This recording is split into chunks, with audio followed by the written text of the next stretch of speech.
Welcome to the weekly lesson podcast from Unity Church of Victoria. I'm Vicki Vanderhorst, a licensed Unity teacher. Whether you're a member of our beloved community or just checking us out, we're delighted you found us. If anything you hear doesn't work for you, that's all right. Just simply set it aside. Or, on the other hand, if you hear ideas that resonate with you, take them and apply them and use them to make a positive difference in your life. I hope the lesson you're about to hear will support you on your spiritual journey. Well, you know, when Doris asked me to speak, we've got some dates set up for May, June, and July. At one point, she sends me the theme for the month and a title for the lesson. And it's kind of like opening up a Cracker Jacks box, you know? I just never know what that prize is going to be, what the topic is. So a couple months ago when I opened up the email, it was Fulfilling Divine Purpose. And I thought, whoa, great. I love it. Thank you. Thank you. To me, that is an exciting idea. It's inspiring. It's energizing. And I was quite excited to be able to talk about that topic. But what I'll also let you know is that not that long ago, some time ago, the words, "you have a divine purpose," made me just step back and really in fear, basically. I thought, a divine purpose? That sounds like a big job. That sounds like a huge responsibility. That sounds like work. You know, if I accept a divine purpose, if I live according to divine purpose, does that mean I have to be nice all the time? You know, does it mean that I have to be good and work really hard and, you know, do a good job with this divine purpose that God gave me? These are the thoughts that ran through my mind. They didn't exactly inspire me to leap in and discover and uncover and live my divine purpose. And then there was the big burning question, what if my divine purpose is something that I don't want to do? You know, how do you fight with a divine purpose, you know? So basically it was like, you know what? We're just going to leave that whole thing for right now. You know, maybe when I have more time, you know, I can live my divine purpose, or when I'm a little smarter or wiser or have more energy, or when I'm willing to give up having fun in life, you know, and just work at my divine purpose. So, you know, I just kind of really, you know, it's like I'd hear those words, "you have a divine purpose," like, yeah, right. back there. I don't even want to think about that. I don't want to go there. I don't know if any of you can relate to that when you hear those words. Not at all. Okay. So, but since then, I've learned a few things about divine purpose, thank you, God. And now, I can actually say that when I wake up in the morning, one of my first thoughts is is recommitting and rededicating myself to being aligned with my divine purpose. And actually looking forward to the day's activities so that I can see those opportunities that come before me so that I can live my divine purpose. I actually anticipate it and am excited about that. So how did I come from being, you know, dreading the idea of divine purpose to actually loving and anticipating and looking forward to the idea that I could possibly express my divine purpose? Well, first of all, this is the best. This is just the best one. Your divine purpose is not about doing anything. So, you know, that takes out all the questions about, am I going to have time? Am I going to do it right? Am I going to be good enough? Am I going to know what it is that I'm supposed to do? Because your divine purpose, it has nothing to do with what you do. So that was a very freeing thing. And I was afraid that, you know, my divine purpose was going to take up so much time that I wouldn't have the time to do the things I really love. Funny. Anyway, so, you know, it's not about doing anything. That was just like such good news to me. Such good news. The second thing is, our divine purpose is not a goal. It's not something that we are ever going to accomplish. Goals are things that are finite. There's a beginning, there's a process, and there's an end. Our divine purpose is not a goal. There is going to be no end to our divine purpose. And hopefully as you find out more about divine purpose, you won't take that as bad news. It's good news. I can't remember who, I need to write down this quote, I can't remember who said it, but they asked the question, how do you know when your purpose on earth is finished? I thought, hey, that's a good question. And the answer is, if you're still here, it's not. It's that simple. If we're still here, we still have something not to do, but to be. Not to do, but to be. So there are reasons why we are all here right now, because it looks like everybody that's here is here. We still have some way of going forward and expressing our divine purpose. And our divine purpose, the ways that we express that divine purpose are going to be as many as people who are seated here right now. Because we are all a unique expression of the divine, of God, of Spirit. And we're all going to express that divine purpose in a different way. And thank goodness. Other people, when you see what they're doing or how they're living their lives, they may inspire you and they may encourage you. And you may think, I want to do something like that. But the idea is not to find somebody who's doing something that looks good and then you do it. The world is robbed of your magnificence, as we were talking about later, when you put yourself second to somebody else, because we are each a beautiful, perfect expression of the divine. So it's not a goal, it's not about anything to do. It's a way of living, it's a way of being, it's how we show up. Edwene Gaines says this about divine purpose. She says, achieving your higher purpose does not require a job title or a license to do certain things. You only need to be who you are. And listen to who you are, the embodiment of love. By being who you are, you live your divine purpose in every moment, through every situation you encounter. I love this. You become a living purpose. And every experience offers the opportunity for you to become more authentically you. So as I said, it's not about finding somebody else that's doing something that maybe you could do.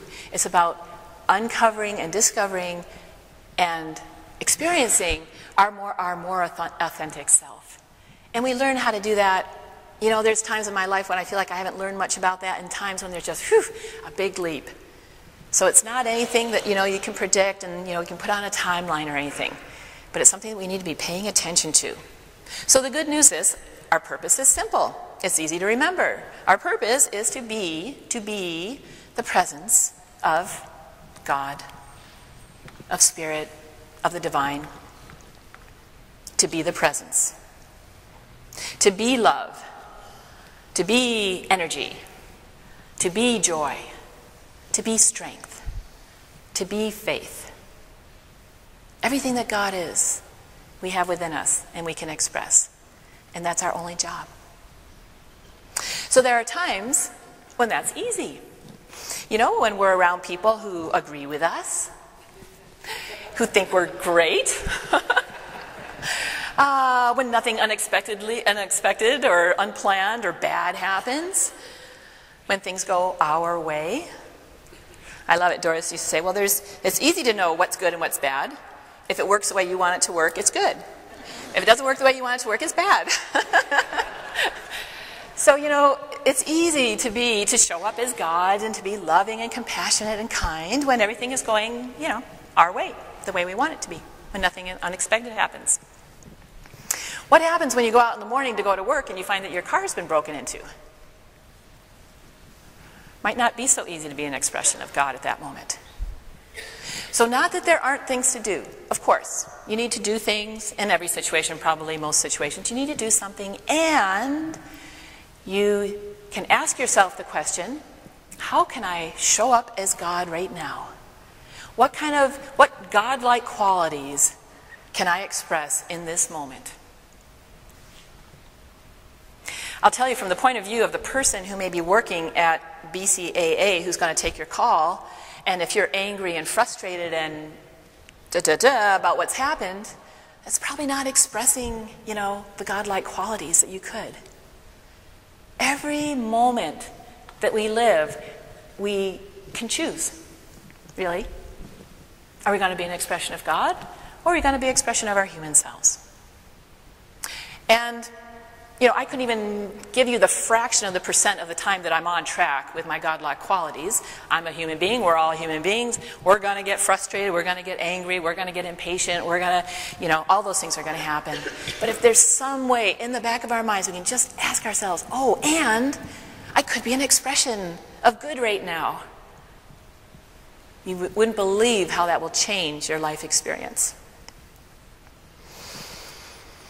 So that's kind of the question we can ask ourselves at any time. How can I be an expression of the divine right here, right now?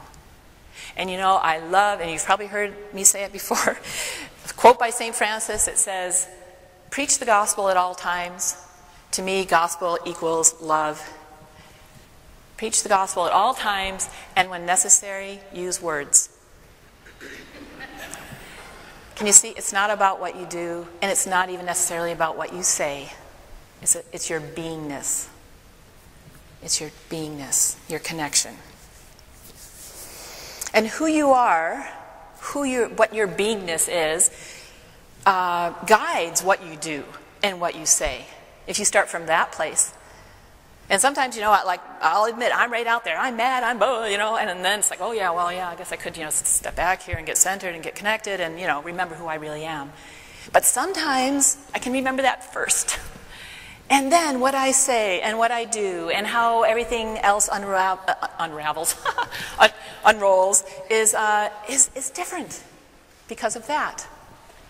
Because our beingness guides what we do and what we say. There was a study done years ago in the U.S. about what's the worst job. What's the hardest job, the worst environment, the lowest pay, the bad conditions, all that kind of stuff. I'm not sure how they rated it. I think on TV there's a lot of programs about that, but this is before all those programs. And they found out that what it was is in Texas, there are these people who their job is to drive down the highways, notice if one of the cat's eyes, those reflectors that are in the middle of the road, is missing or broken. Go back to the truck, take out a cat's eye, pound it in there, drive along till the next one. Now, I don't know if any of you have been in Texas, but if you love living here on the coast, I would guess that you would not love living in Texas because Texas is hot, it's flat, in my mind, desolate, there's some brush, there's some, lots of parts of Texas anyway, are very hot. So, these people are working under really, and they're all by themselves. They're out there, going down the highway. Probably when they get done with their 2,000 miles, they start back at the beginning and, keep going.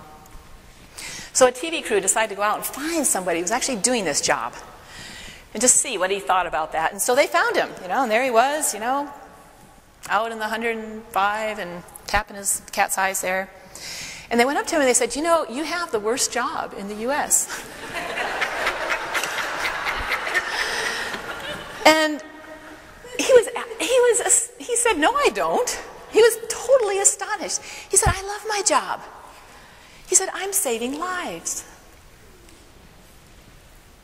Now that's somebody who is letting their purpose express the divine expression of life, the godlike quality of service to others. He wasn't even looking at what he was doing, was he? He was saving lives. And he just thought, I'm the luckiest guy in the world. So can you see how it doesn't matter between what you do and who you are? That what you do will be influenced and affected and colored by who you are and how you express. So you might want to ask yourself the question, well, what is the divine trying to express through me? What might it be of those divine, godlike qualities that are trying to express through me? So there's 3 ways that I thought of that have helped me figure that out. One is pay attention to the things that you notice. Because we all notice different things, right? If If somebody asked you, how's your day, or what did you do today, it's impossible to reiterate the whole day, right? The whole day's activities. But what you will find yourself doing is you're going to pick out the things that you noticed, the things that were important to you, the things that struck your heart or your mind. We don't notice everything. We all notice different things. And that's a clue to where our heart is, where we're being drawn to with our heart. You may notice that, wow, everywhere I went, somebody held the door open for me. Or you may notice, may remember looking at someone and seeing such a deep sense of hopelessness in their eyes. Or you may have been reading a magazine on the bus and saw about this animal rescue organization that was being started. Or that they're building zero-impact houses that are not drawing anything out of the environment. We all notice different things. And what you notice is going to be different than what somebody else notices. And it's a clue for what is wanting to express through you. When I heard about the Tibetans in India over 20 years ago, that idea, it was just like a little news flash or something. I can't remember where I heard about it, but it was like, it totally grabbed my attention. And I had a desire to go to India and support the Dalai Lama and the Tibetan refugees. And it took me 20 years to do that. It was easy to hold on to that dream and to that desire because it energized me, it propelled me, it wasn't not work. Okay? And I finally got to do that, and I thought, this is one of the ways that the godlike quality of compassion expresses through me, is by doing that kind of work. It's one of my ways of being. And it's not work. I don't try to be compassionate. Because, have you ever really not felt whatever, loving, compassionate, and then you had to be? You had to try to be? It's work. So I never try to be compassionate. I'm just, my goal is to just allow God's compassion, which is infinite, which flows easily, which is not work, to just come through me. And that's I just try to stay out of the way, because then it's not work. It just flows. So pay attention to what you notice, because that is a clue for you. Secondly, listen to what people say to you about you.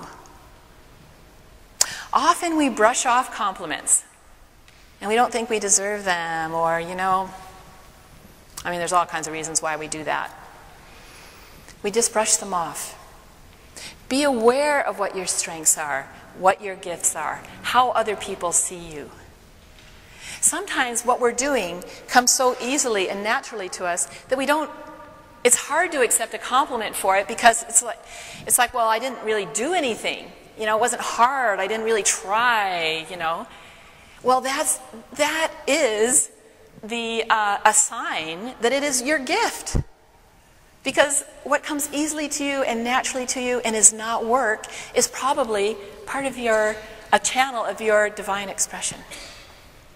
So listen to what people say to you about you. And even if you can't, just even make a little mental note and go back later and go over it and remember that. Because often when we are in the flow of expressing our divinity, we don't even know it. It's just happening. But other people notice, right? The third thing is to pay attention to what does not feel right. You will know if you're off track if you pay attention. And sometimes it even takes going off track to allow us to see how far we are from what we really believe and what we know and what we hold true. Maybe it was just in Unity, maybe for a year or two, I was invited to a religious service at a church here in town. And it was quite an occasion for the person that invited me, and a ceremony. And so we were all there, and we're reading stuff out of the book, and everyone is reading from this statement of beliefs or something like that. And I'm, blah, blah, blah, da, da, da, da, da, da. And also I stop and I look at the words and I thought, I don't believe this is true. So, I'm not going to say it. I mean, I just respectfully, just quietly stopped speaking. I'm sure no one noticed. But I came out of there thinking two astounding things. One is that I actually acted on my beliefs, which was almost a fairly new experience for me. And two, the realization that I had beliefs. There is something that I believe. And I only discovered that when I read something that I did not believe. When I read those words about, it was, like a religious thing about God and about me, and I thought, no, that's not what I believe. So it took that to make me think, oh, I actually have some ideas about what I believe. I have some ideas about my relationship with God. So sometimes it takes, going off track to mirror yourself and reflect yourself and be able to see for yourself where you've gotten to and how far away that is from what your real, true, divine expression is. So pay attention to the things, or notice the things you pay attention to. Notice the things you pay attention to. Pay attention to what others say to you about you. And pay attention also to what does not feel right for you. Because we are all manifestations of the divine. We all are going to express our divine purpose in a different way. In a way that nobody else on the planet can. The possibilities are endless. I'm going to share with you a 3.5-minute video clip of the Agape International Spirit Center, their choir. And the song that I've chosen is called Living in a Holy, Holy Way. And the first holy is W-H-O-L-L-Y, and the second holy is H-O-L-Y. And to me, it's a very inspiring song about how we can live in a holy, holy way, our state of being that directs what we do and what we say. And there's a line in there that goes, "Let my steps reveal a path of peace." And I just think what a beautiful image that is. That after we walked through a crowd, maybe even with not even saying anything, that somehow behind us people could sense peace or love or joy or whatever it was, whatever state of being, that I was in at that moment. So may my steps reveal a path of peace. Our path reveals who we are. So let it be one of peace and love.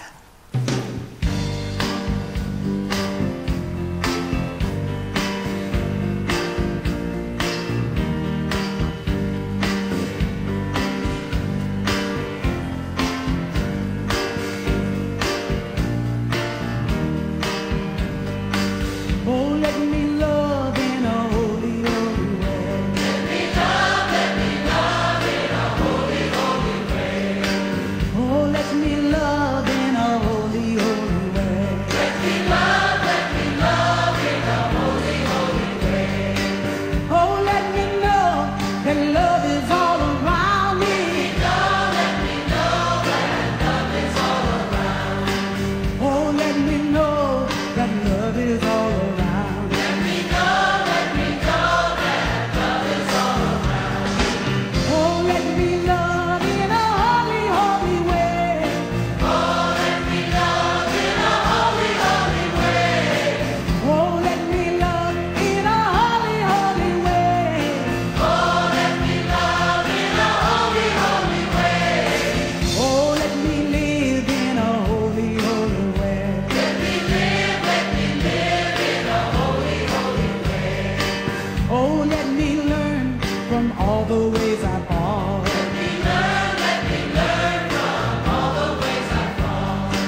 What a great question to ask ourselves.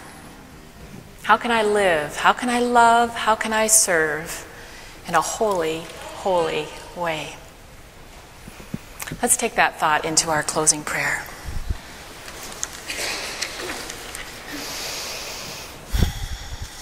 Father, Mother, God, we acknowledge that we are spiritual beings and that we can bring the divine into any situation. We can let your light shine. We can know the truth. And we can stand calm and secure in this knowing. We bring your life into full expression as we go about our week's activities.